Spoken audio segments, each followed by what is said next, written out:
Perencanaan MSDM atau Human Resource Planning. Perencanaan MSDM adalah proses yang dilakukan manajemen untuk menentukan bagaimana organisasi harus bergerak dari kondisi SDM saat ini menuju kondisi yang diinginkan. Langkah perencanaan SDM yang pertama yaitu menghimpun dan mengolah informasi SDM yang sudah dimiliki organisasi, baik dari segi kualitas maupun kuantitas SDM. Yang kedua, memprediksi kekurangan SDM, baik dari perbandingan demand maupun dari perbandingan supply. Yang ketiga, mengontrol kesesuaian SDM yang sebelumnya telah diprediksi, baik dari segi kualitas maupun kuantitas dengan perencanaan bisnis. Meramalkan kebutuhan SDM. Yang pertama, zero based forecasting. Di sini perusahaan menggunakan tingkat jabatan karyawan untuk menentukan kebutuhan staffing di masa depan. Yang kedua, bottom up approach. Tiap bagian dari mulai yang terendah meramalkan kebutuhannya hingga menemukan karyawan yang dibutuhkan.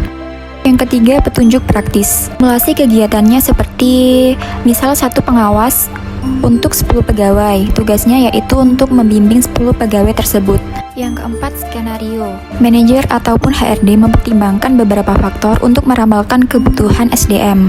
Yang kelima yaitu peramalan unit. Hal ini merupakan tugas manajer ataupun supervisor maupun HRD untuk memperkirakan kebutuhan SDM untuk tahun berikutnya. Yang keenam, ada simulasi komputer. Pada simulasi ini, manajer, supervisor, maupun HRD, bahkan staf-staf yang bekerja pada simulasi komputer meramalkan kebutuhan SDM. Simulasinya berupa gambaran matematis, proses organisasi, kebijakan, dan gerakan SDM.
Untuk selanjutnya, kita akan belajar mengenai simulasi pelatihan SDM. Jenis pelatihan SDM ini sangat beragam, diantaranya yang populer adalah yang pertama, in-class training atau pelatihan kelas. Nah, in-class training ini bertujuan untuk meningkatkan pemahaman dan pengetahuan dari karyawan. Yang kedua ada OJT atau on-the-job training. OJT ini dilakukan di lapangan, setting kerja disupervisi langsung oleh staf yang ahli, bertujuan untuk meningkatkan kompetensi teknis karyawan. Yang ketiga ada outbound yang berisi games atau aktivitas yang menyenangkan. Nah, outbound ini fokus pada dinamika kelompok. Secara umum, jenis pelatihan yang sudah saya sebutkan tadi bertujuan untuk meningkatkan pemahaman, keterampilan, dan mengubah sikap karyawan menjadi lebih positif. Hal ini berimbas pada kinerja karyawan, dan kinerja karyawan yang semakin bagus akan berdampak pada peningkatan pada kinerja organisasi. Selamat pagi semuanya. Perkenalkan, nama saya Mr. Bobby. Di sini saya akan menjelaskan sedikit tentang pengembangan. Pengembangan merupakan sebuah program yang diadakan oleh perusahaan untuk meningkatkan kualitas SDM yang ada di perusahaan. Untuk meningkatkan kualitas SDM yang ada, pertama-tama saya memberikan sebuah motivasi kepada para karyawan agar mereka semakin bersemangat dan memiliki sebuah tujuan. Setelah memberikan motivasi, Mr. Bobby juga memberikan pelatihan untuk karyawannya agar meningkatkan skill yang dimiliki oleh karyawannya. Ketika program pengembangan karyawannya telah dilakukan semua, tak lupa Mr. Bobby juga memberikan apresiasi kepada karyawannya agar mereka bersemangat menjalani hari-harinya. Program pengembangan ini dilakukan agar tingkat produktivitas serta skill yang dimiliki oleh karyawannya agar dapat mencapai tujuan perusahaan dengan maksimal.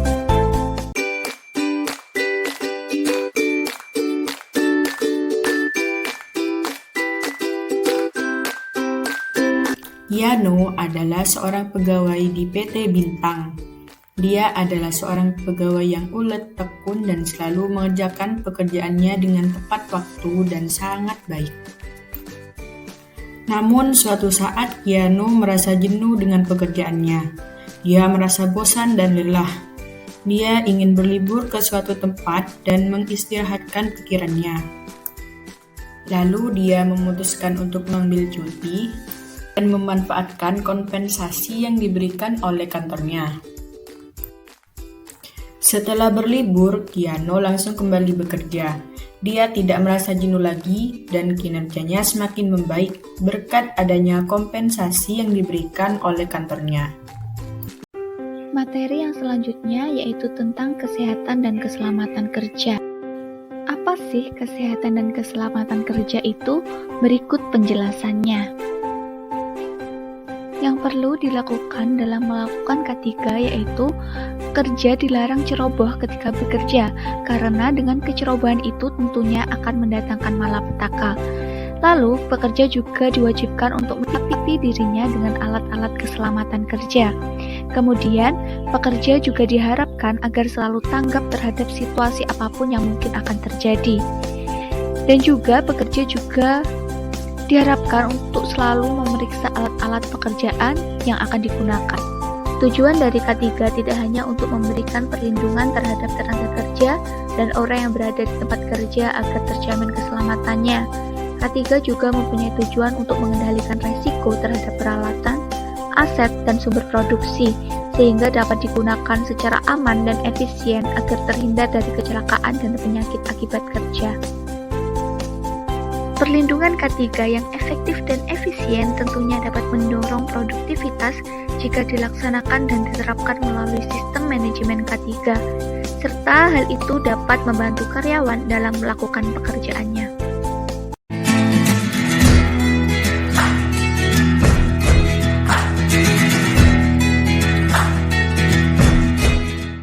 Pemerintah mendorong perusahaan untuk sebisa mungkin tidak melakukan PHK, karena ada berbagai solusi lain yang bisa dilakukan.